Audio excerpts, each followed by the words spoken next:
Backmarket is the best place to get the tech you need for the school year, for less, like professionally refurbished smartphones to take those first day pics. Mom, your finger's blocking the camera.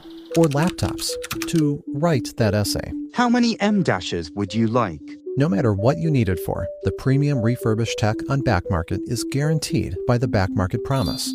Professionally refurbished with a 1-year warranty and free 30-day returns. Save now at backmarket.com.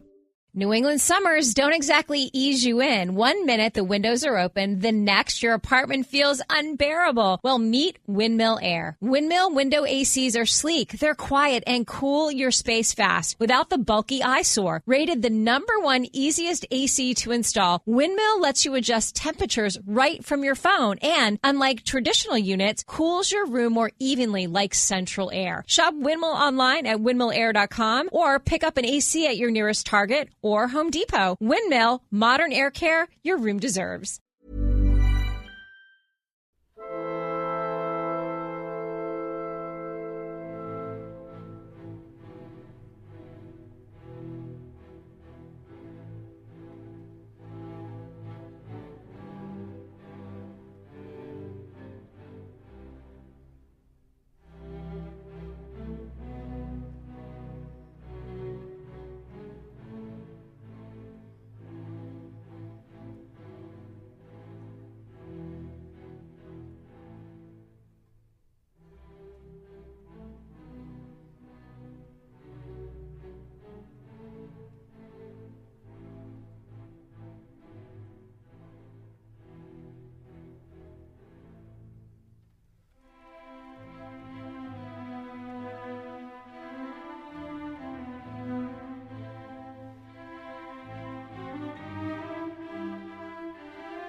Hi there, and welcome again to the Explaining History podcast.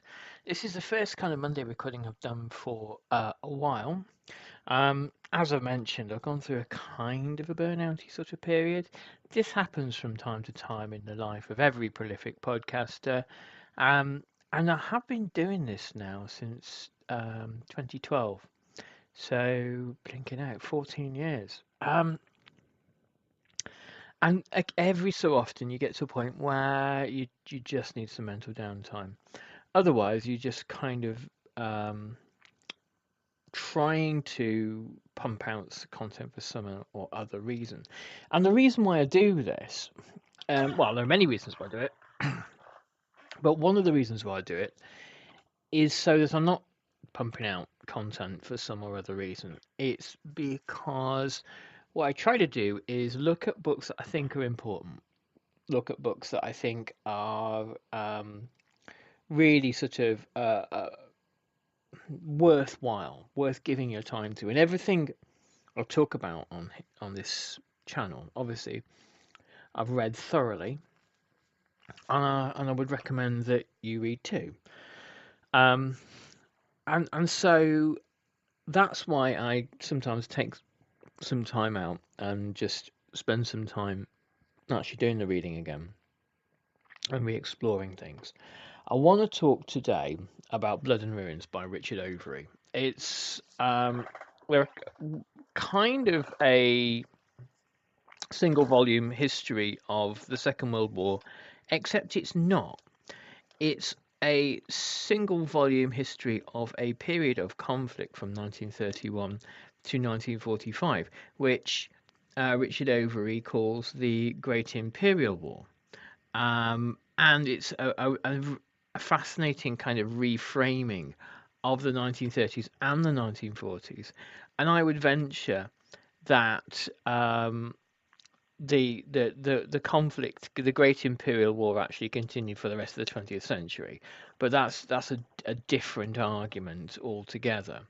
my contention is that if you were in Malaya or Vietnam or Venezuela or Guatemala or Kenya in the late 1940s, 50s, and 60s, it would not be your understanding that global conflict had come to an end. And all of those conflicts are imperial conflicts. There are two forms of conflict that shaped the 20th century, sort of intra-imperial conflicts or inter-imperial conflicts. The wars between imperial powers, Britain, Germany, France, Japan, America, and there were wars of decolonization, national independence struggles, and the attempts to counter that. That's what defines, I think, 20th century conflict, and probably 21st as well. When we've tried our best with the advent of nuclear weapons, or nuclear armed states have tried their best with the advent of nuclear weapons to avoid the first category. But the wars to maintain the position of a select number of imperial states at the expense of colonized nations or neo-colonized nations, those continue. We can see them in the world now, Gaza, Iran, the attack on Venezuela, for example, and there will no doubt be others. And we see this kind of recrudescence of imperial violence, partly because the kind of the elite within the global north, particularly within the United States of America, have never felt more insecure about the future. When empires start to wobble, then they do generally appalling things. Okay, so we're going to dive into the beginnings of Blood and Ruins by Richard Overy. So what better place than to start at the start? And Richard Overy writes, imperialism as it was known in the 19th century is no longer possible, and the only question is whether it will be buried peacefully or in blood and ruins. And that was a quote from Leonard Woolf in 1928. Richard Overy writes, the quotation that has given the title to this history of the Second World War comes from Imperialism and Civilization, written by the political economist Leonard Woolf, to demonstrate the significance of modern imperialism for defining modern civilization in the early 20th century. The Western world moved through an extraordinary revolution, claimed Woolf, over the course of the 100 years to the 1920s. As industry, mass politics, and the decline of aristocracy transformed society, it was a transformation that gave rise to the modern concept of the nation-state, but it was also accompanied by the onset of a remarkable wave of imperial conquests, down to the time when he was writing. The new civilization he regarded as a belligerent, crusading, conquering, exploiting, proselytizing civilization. And much of the recent historical writing on empire has reinforced this judgment. Domination of the globe by a handful of colonizing nations represented a moment unique in world history. For Woolf, imperial expansion was a dangerous, explosive force, and it was likely, if it collapsed, to do so violently. This was the context that witnessed the Great War, and 20 years later gave rise to a war even more global and more destructive. Woolf was certainly right to argue that the long roots of the global violence, which ended in the 1940s and 50s, with the collapse of territorial empire, were to be found in the last decades of the late 19th century, when the pace of economic and political modernization quickened across the developing world. Large-scale industrialization and urbanization in Europe, North America, and Japan coincided with and helped to promote an enhanced sense of nationhood. Two of these modernizing powers, Italy and Germany, were new nations. The first founded in 1861, the second a decade later. Japan, the only state in Asia to begin modernizing in European terms, was in a real sense a new nation too. Refounded with the Meiji Restoration of 1868, which overthrew the traditional Tokugawa shogunate in favor of a new elite of economic and military reformers under the Meiji Emperor. Economic modernization, together with increased education, rapid social mobility, and the evolution of a centralizing state apparatus, were means to bind the nation together. These processes also created, even in nations with much older pedigree, a new sense of national identity and a more genuinely national politics. Social change brought mass political organization and demands for liberal reforms and greater popular representation. With the exception of the Russian Empire, all the modernizing states by 1900 had parliaments with limited franchises and observed the rule of law for those defined as citizens. For the established political and economic elites, these changes undermined the traditional distribution of social power and political authority. It was in this environment of rapid and unpredictable change that the developing industrial powers embarked on a fresh wave of territorial imperialism to divide up or dominate those parts of the globe still outside the web of existing colonial empires. And it is through the prism of this final dynamic drive to empire that the long-term origins of the Second World War can best be understood. So, Richard Overy's thesis, and we're going to look at this again and again as we explore this book, is that the Second World War, well, the First World War and the Second World War can best be described as the outcomes of imperial competition. The Second World War, as we will see, is the product of two kind of insurrectionist powers that did not particularly believe, or three insurrectionist powers if you include Italy, that wanted to challenge the imperial settlements at the end of the First World War, namely the Paris Peace Conference and the Treaty of Versailles. So Richard Overy continues. What Woolf viewed as the new imperialism of the 40 years before the outbreak of war in 1914 was in many ways an extension of existing imperial structures. Britain, France, Spain, Portugal and the Netherlands had a hodgepodge of territories worldwide, colonies, protectorates, spheres of influence, entrepôts, areas of privileged treaty rights, long before the new imperialism. Yet this new wave of empire was different. It derived from a growing sense of competition between the modernizing nations, partly because they were searching for new sources of materials and food and for new markets, partly because empire came to be seen as a way of defining the identity of the late century nation state as a progressive civilizing agent for the rest of the world. So you have these two competing impulses. The idea that the empire needs to seek out new markets. This was the kind of J.A. Hobson kind of thesis of the kind of liberal critique of imperialism, which actually was copied by Lenin of all people and Rosa Luxemburg. They sort of kind of a valuable argument in there. And Hobson said basically that capital needs to expand into new markets. It needs to find places where there are cheap resources, cheap labour, and also markets to sell things into. And Hobson also said that this had a concomitant sort of depressing effect on the kind of the home market in the imperial metropole. But we'll kind of skip on from that for just a moment.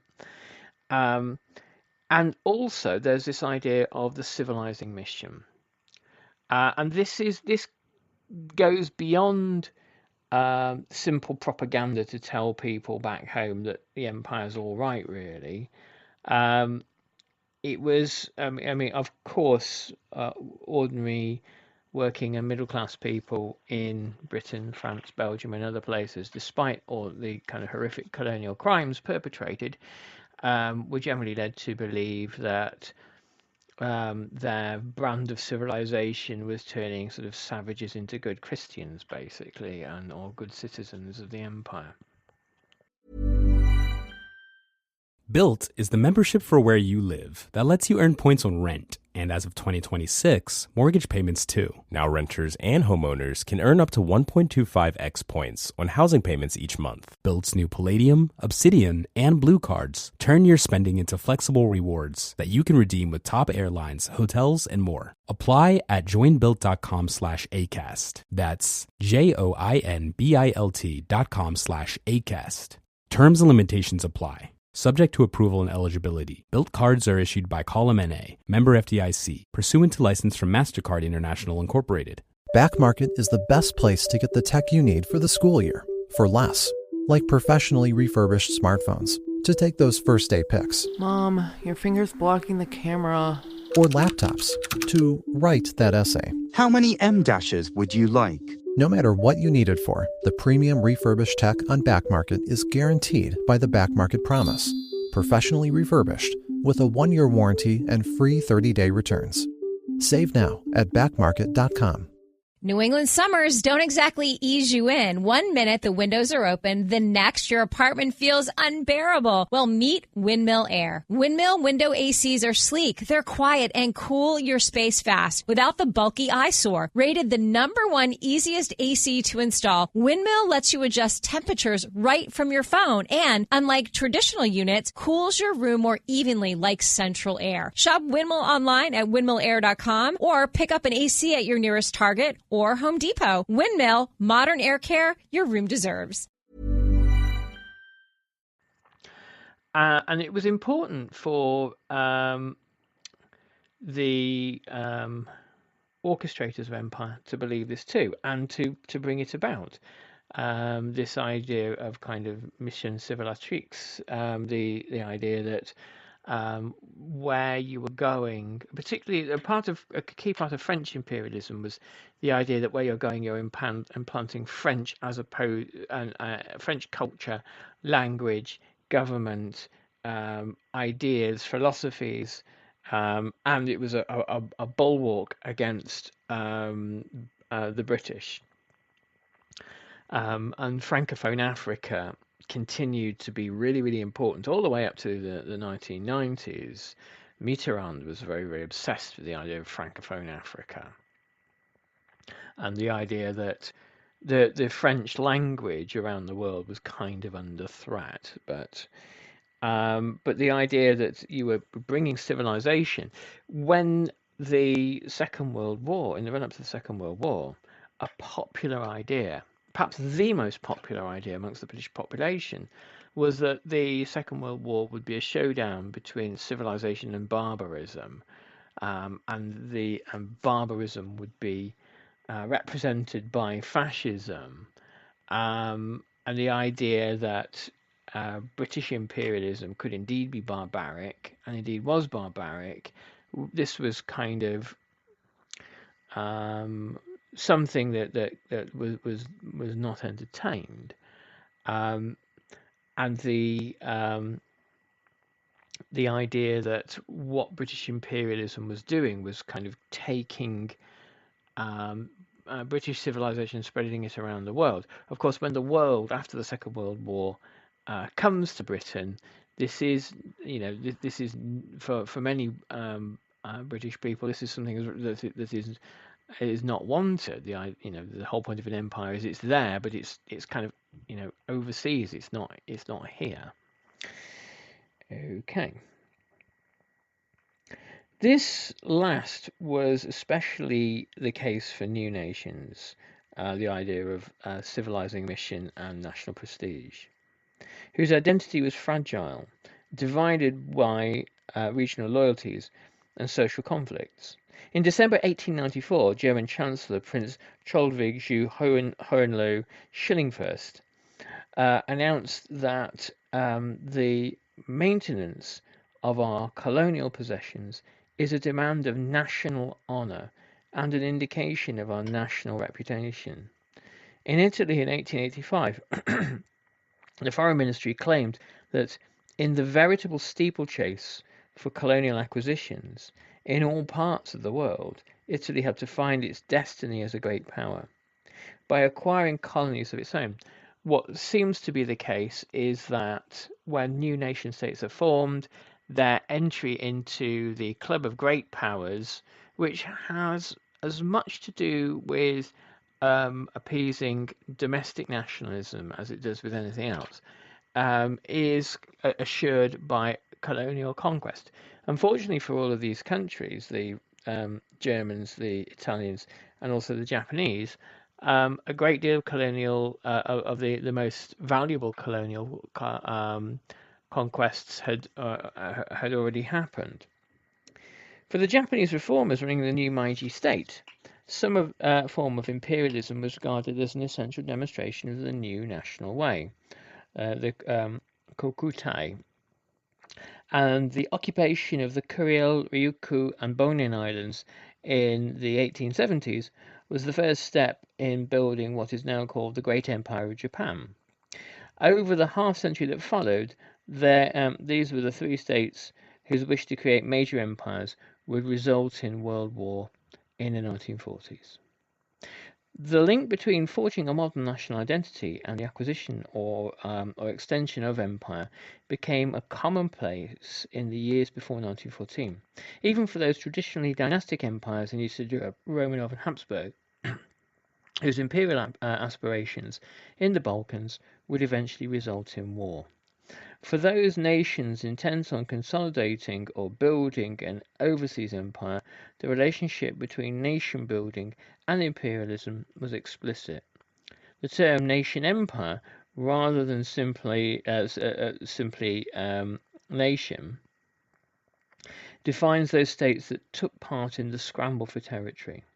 What has been described as the nationalization of imperialism remained of central importance down to the 1930s and the onset of the final wave of violent territorial acquisition.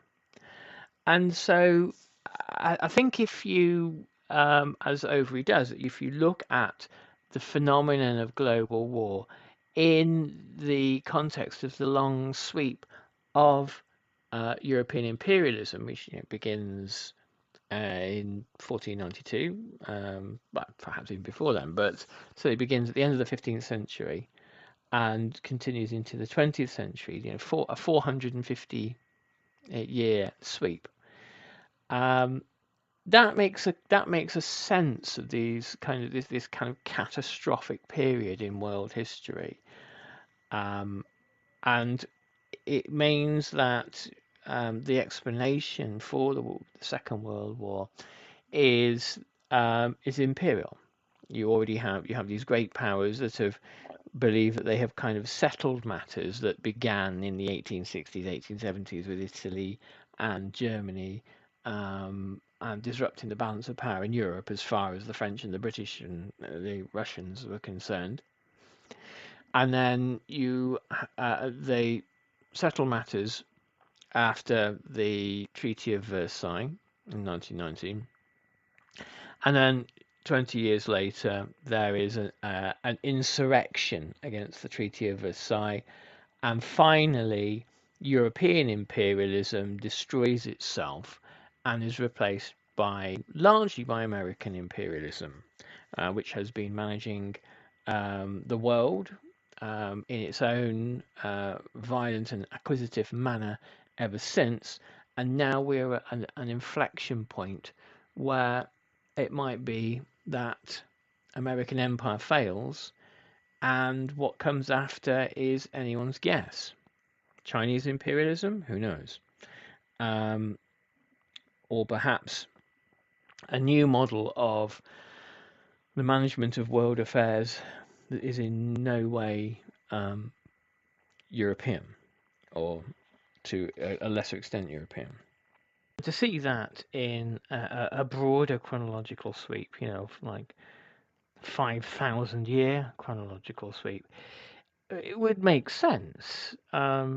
Europe has been this kind of violent, disease-infested backwater for most of human history, and the largest the kind of the largest source of kind of wealth and populations have existed for most of the last 3 to 5,000 years in an arc that runs from sort of Syria to Beijing, and the Middle Eastern world, India and China have been the kind of the centers of world civilization, after a series of quite unlikely lucky breaks that have led on the part of Europe from the 15th century onwards, and perhaps that period is now over. Perhaps the 20th century was the kind of the blood-soaked final acts of that moment.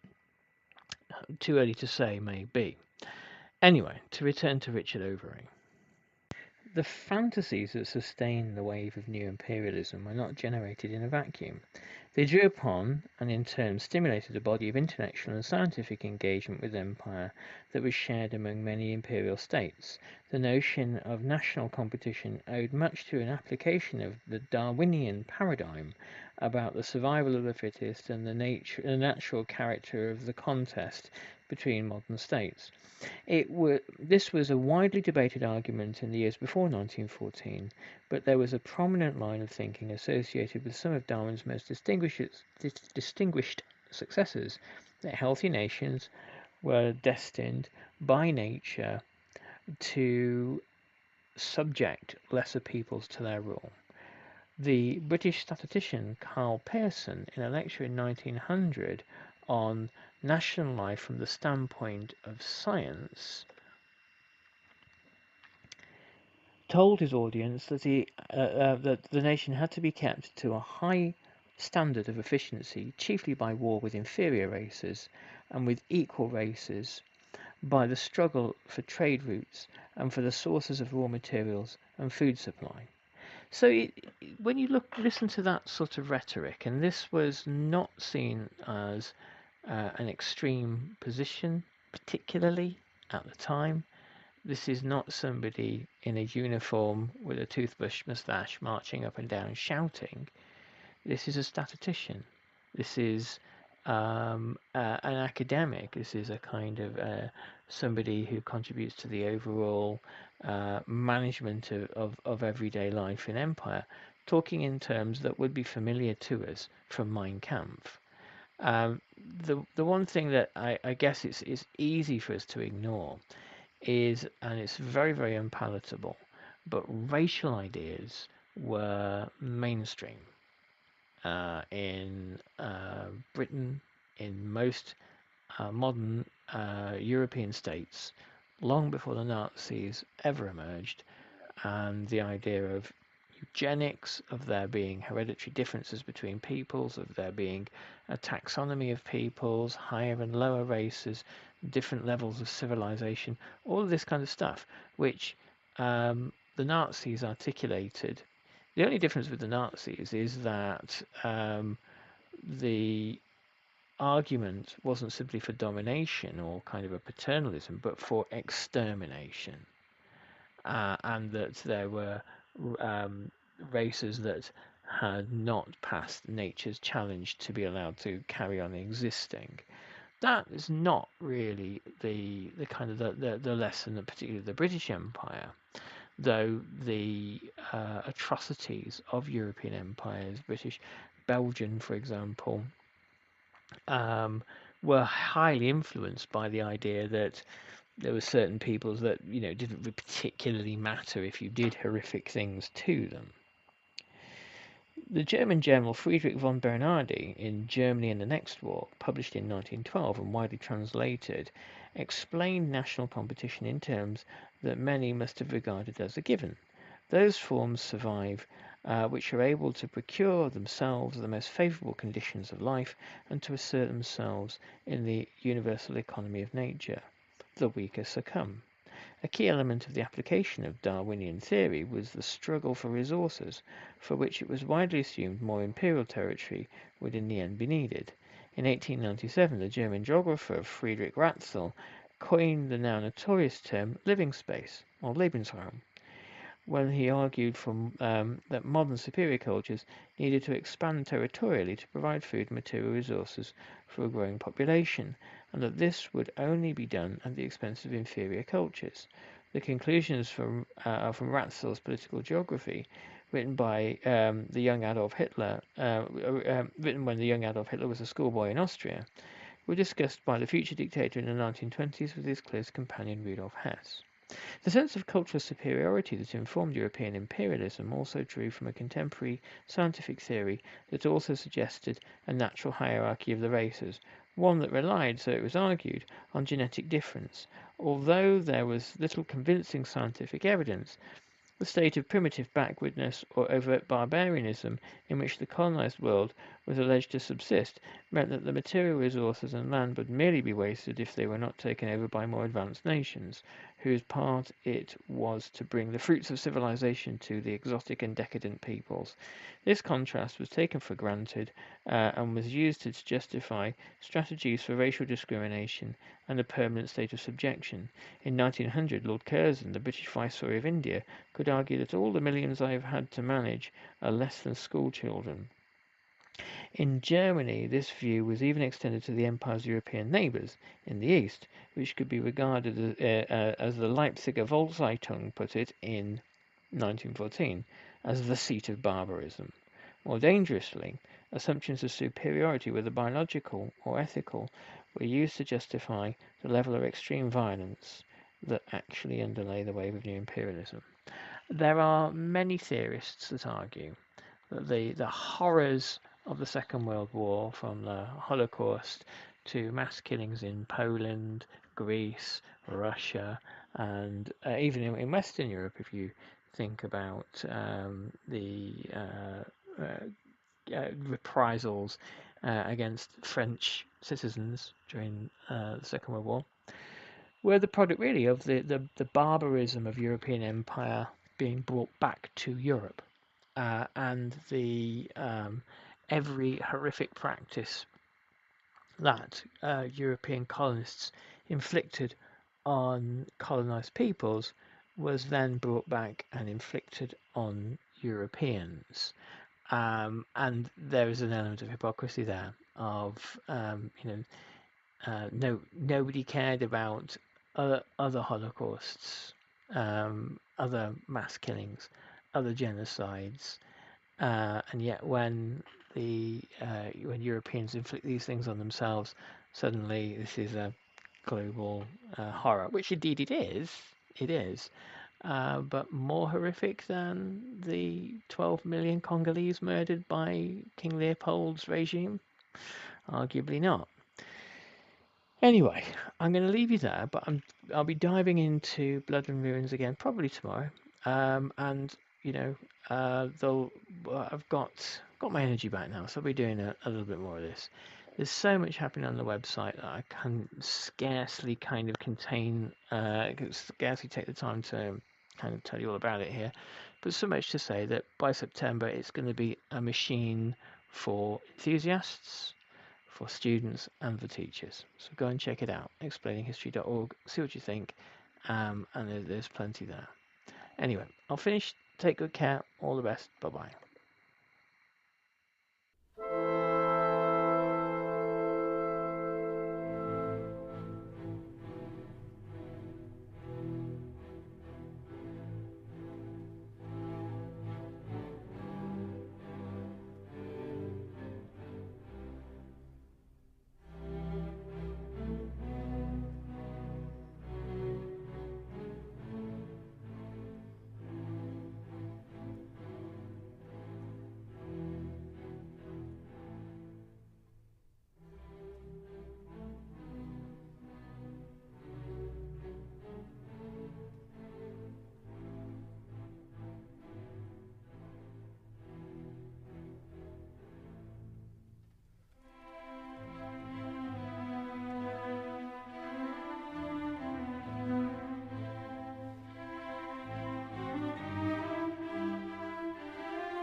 Introducing America's Workforce Academy, built by Meta.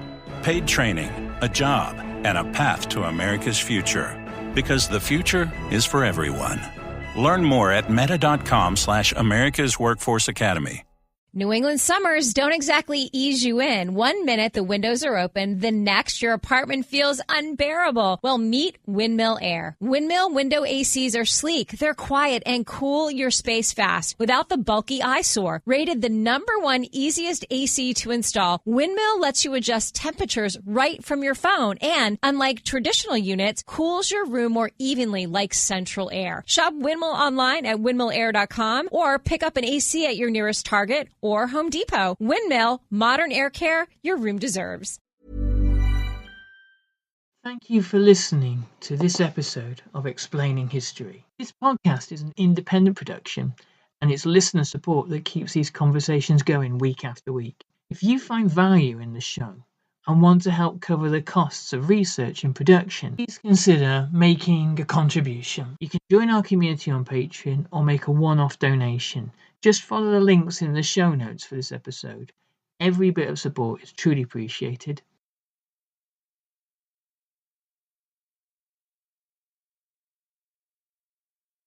Thanks again for listening.